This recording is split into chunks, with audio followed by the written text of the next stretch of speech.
This lesson begins our Grammar Game Plan Unit 1, and we are going to focus on introductory and non-essential elements and their comma rules, which are respectively Grammar Game Plan number 2 and Grammar Game Plan number 11. By the end of this lesson, you will be able to define and identify introductory elements, define and identify non-essential elements, use commas to properly punctuate introductory elements and non-essential elements. So make sure you pause and you're writing down your lesson objectives in your notes.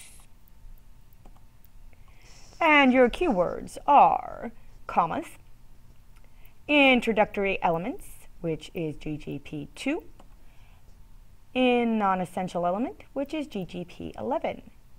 Again, make sure you pause and put this in your notes.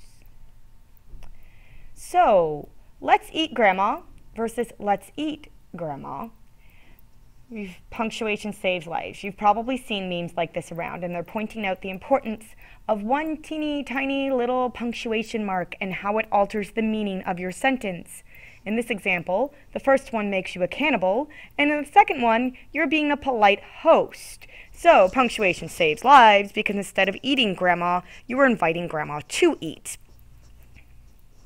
Make sure that you get this particular slide in your notes. Pause it and put in your notes at the end of the slide.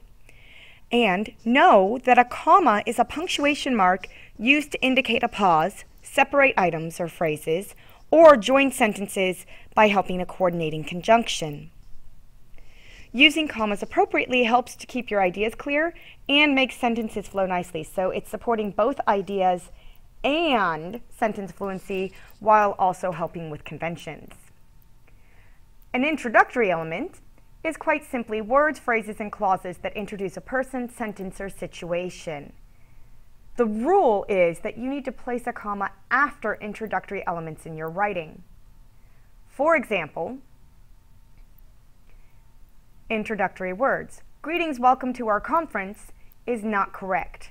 On the other hand, greetings, welcome to our conference is. We need the comma after the introductory word greetings.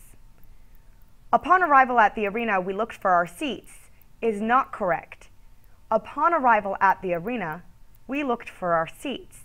Here we can see that the prepositional phrase, upon arrival at the arena, is showing as when something happened.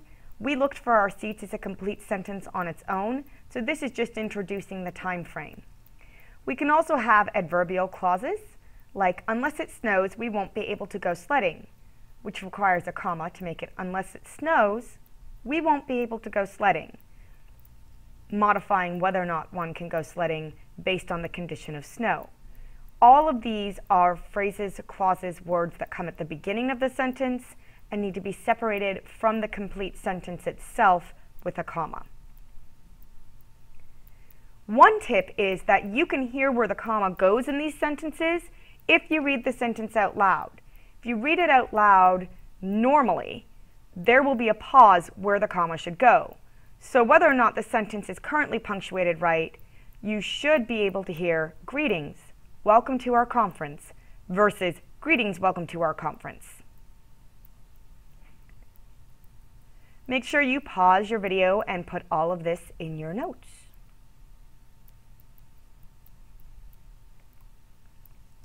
Now take a quick chance to practice.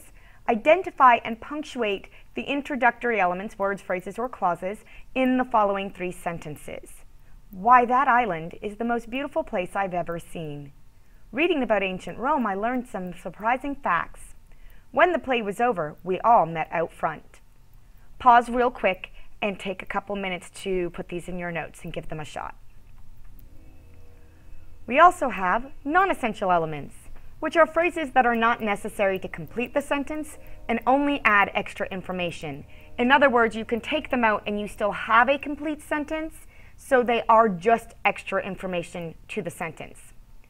There are 3 primary types of non-essential elements: an appositive, which is a noun phrase that gives more information to a preceding noun; participial phrases, which are verbals. We'll talk more about verbals later on this year. It is also a noun phrase, but this one acts as an adjective.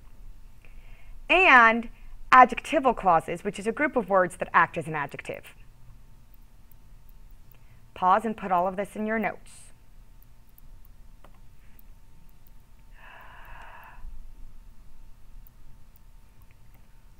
The rule with non-essential elements is that you have to use commas to set off non-essential elements in a sentence. So you can see the difference between Hawaii, a small state in an area, is one of two states not part of the contiguous U.S., and Hawaii, a small state in area, is one of two states not part of the contiguous U.S. Here, how many commas you need is going to depend on where in the sentence the non-essential element is. It's always going to be middle or end, but you need commas to set off both sides unless it's at the end. So, we have examples throughout. You can see the difference between the incorrect and the correct. And, much like with introductory elements, you can identify a non-essential element by listening for pauses in a sentence. Then use the cross-out method. If the phrase or clause is in the middle or at the end, and you can cross it out without making a sentence fragment, it's a non-essential element, and it needs separated with commas. Make sure you pause and put this all in your notes.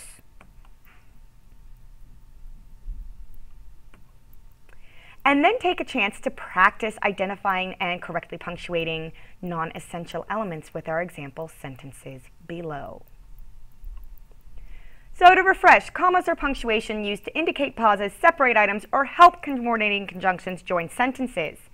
We use commas to separate introductory elements and non-essential elements from the rest of the sentence. Don't forget that in order to earn credit for this assignment, you need to submit your Go formative with answers on it in time for the due date.